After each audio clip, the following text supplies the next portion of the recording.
All right. Hey there, Utah. Good morning. Fox 13 meteorologist Nate Larsen here with some updates just to the weather pattern. You've noticed, of course, less of the fog, the patchy dense fog this morning than what we've seen the last couple of mornings. Due to a bit of a pattern shift, we're starting to see some changes, some good news across our neck of the woods where, yeah, the visibility very low yesterday, and we're seeing much improvement across much of the state this morning. Still some patchy dense fog in areas of Cache Valley, but starting to clear that out as well. We've noticed some of the haze. Air quality has been a bit of an issue, of course, with the inversion that's set up over the weekend. You can see the inversion layer pretty well defined from Natural History Museum camera, showing off some of that muck that's kind of trapped in the valley. So the good news is we do have a weak front that's going to slide through and help sweep out some of the bad air on this Monday. In fact, northwest flow already kind of helping mix out a little bit of the moisture that was trapped. So that's why we're not seeing that low level cloud deck that we had yesterday, as well as the fog formation. We're at 41 degrees. Feels like 37. Got a bit of a southeast breeze, at least at the surface, at 6 miles an hour. As I mentioned, visibility looks pretty good this morning across northern Utah. It's improved quite a bit, even up in Logan, Bear River Range, or the Bear River Valley.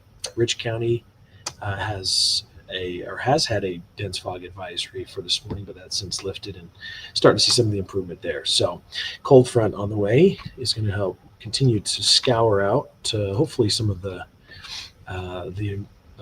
poor air quality that we're seeing build up in some of the valleys. Here's AirView powered by TELUS, so showing us some of the current readings. Particulate matter, so PM 2.5 is what this is measuring, and that's what we don't want to really have sitting in our air, something we can breathe in, but it is moderate to healthy for sensitive groups this morning. I think I'm feeling it in my lungs as well. Hopefully, this afternoon we'll continue to see improvement. That's the forecast, at least from DEQ. They're forecasting just moderate today with good air quality tomorrow and Wednesday due to this approaching storm system. So here's kind of what we're looking at right now. Notice there's little to no moisture associated with it. We're seeing some of the high clouds move in. There's been just a few showers if you peek all the way up into southwest Idaho over some of the mountain areas there. But as this slides through, it's really not even packing much wind with it.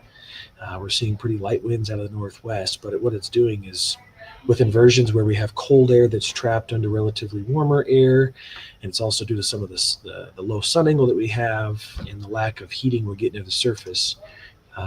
That's all kind of the recipe for inversion, but with the colder air moving back in above it with the cold front, it should help kind of mix it out and allow for some of the trap pollution to get out of here. So forecast for today, partly cloudy skies for the most part. We should be right around 50, a little bit above average. Low highs at 47 for Salt Lake. And then St. George climbing into the low 60s with ample sunshine. Should be a gorgeous day down south.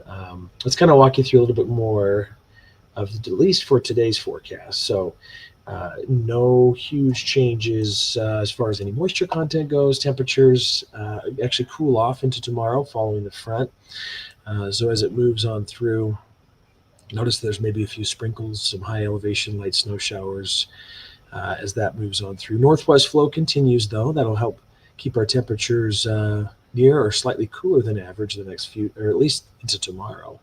And then high pressure builds back in that's the first part of Turkey Day for Thanksgiving, which should be a really nice forecast. Dry weather, at least statewide. We want the snow, but it's going to hold off until this next weekend. So we do have a storm system in the works. So some good news for skiers, boarders, people that are excited to hit the slopes. I know a lot of the resorts are making snow to try to get ready for opening days, but we've got a storm on track for this weekend. Confidence is very high that we'll get something. Very cold temperatures following it, or much cooler temperatures, so that's good for also snowmaking up in the higher elevations. We're going to see some moisture out of it. The big question is how much snow would we likely see with the storm system that's kind of brewing for the weekend. Some of the models show that moisture really increases, the chance of it at least Friday into the weekend. Again, this still kind of fluctuates where we're a week out, 3 to 5 days. Typically, models have the highest degree of accuracy. So when it's still a little bit of ways out, we're still trying to hammer out some of the details.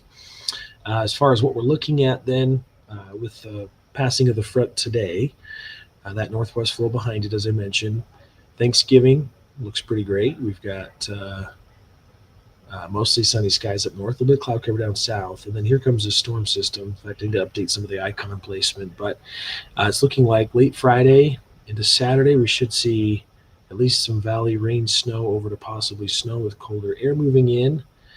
This model giving us kind of a secondary or a trailing trough that slides in behind the first one Sunday and could keep the storm door open, which is good news.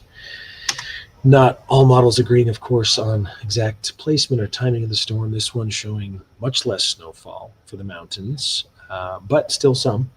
The light shaded blue areas indicate generally 3 to 6 inches for some of the higher elevations, maybe 6 to 12 for the high Uintas. But look at this model. This one, the GFS, showing much more snow than what the other model shows. So I wish they would all agree a little bit better, give us a little bit better guidance. I think the overall trend will be cooler for sure, and we'll see some wet weather, but we're still kind of waiting to fine-tune some of the forecasts for how much we'll end up seeing overall. So, and again, that would be Friday into Saturday. So nice weather through at least Thanksgiving. Today's forecast then, low 50s, upper 40s for much of northern Utah. Plan on 50s central into southern Utah, 61 St. George. And then the next few days in St. George look great. Lots of sunshine.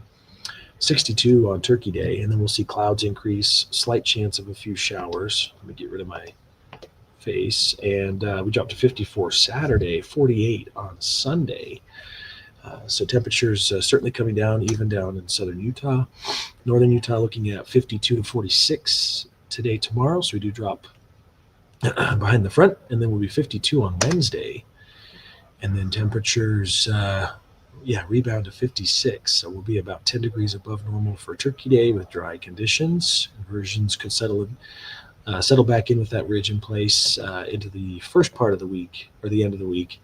And then by the weekend, we'll see that front move in. 42 to 37 is what we're looking at for temperatures right now, Saturday into Sunday. So quite a cold spell or snap into early next week, but it'll give us a chance of some snow. So good news there. So anyway, appreciate you guys watching and filling in for Maddie today on midday. So hop on to Fox 13, and if not on the antenna or TV online, of course you can stream us, and we'll keep tracking the latest forecasts. So thanks for watching. Have a fantastic Monday.